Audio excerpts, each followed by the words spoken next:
তো হ্যালো, আসসালামু আলাইকুম দর্শক, সবাই কেমন আছেন? আমাদের টিকটক নতুন আপডেট নিয়ে এসেছে যে এখানে কল করা যায়। আমি এখন দেখাবো যে কল করা যায়, কিভাবে করা যায় সেটা আমি আপনাদের সাথে দেখাবো। এখন আমি একটা আইডিতে ঢুকলাম, তারপর আমি এখানে ওই যে কলের অপশন আছে ওইটাই ট্যাপ করব। সো আমি ট্যাপ করলাম, এই যে দেখতে পাচ্ছেন যে সুন্দরভাবে কল করা যাচ্ছে তার আইডিতে।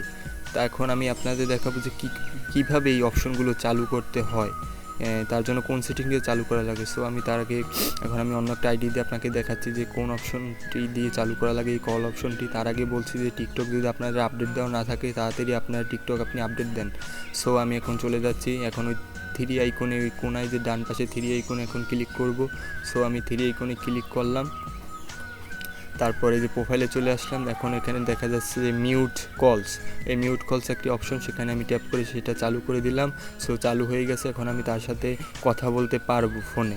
এখন আমি স্ক্রল করবো আর কি, এইটা এখন এই আইডি থেকে বেরিয়ে যাব, তারপর আমি নিচে 2-3 বার এখন এরকম স্ক্রল করার পর এই যে স্ক্রল করলাম, তারপর তার আইডিতে আবার ঢুকবো। সো আমি এখন তার আইডিতে ঢুকলাম। সো দেখেন যে এই কোনায় এখন এই কিন্তু কলের আইকনটি চলে এসেছে। সো তাকে আমি এখন কল করব, এই যে দেখতে পাচ্ছেন, তার সাথে এখন সুন্দরভাবে আমি কথা বলতে পারবো, সে যদি লাইনে থাকে আর কি। সো এইভাবেই কথা বলতে পারবো। সো আপনারাও যদি এইভাবে চেষ্টা করেন, সো আপনারাও কিন্তু এরকমভাবে চালু করতে পারবেন।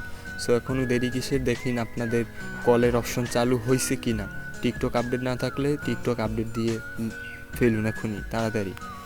সো আজকের ভিডিও এইটামাইতে ছিল। আসসালামু আলাইকুম।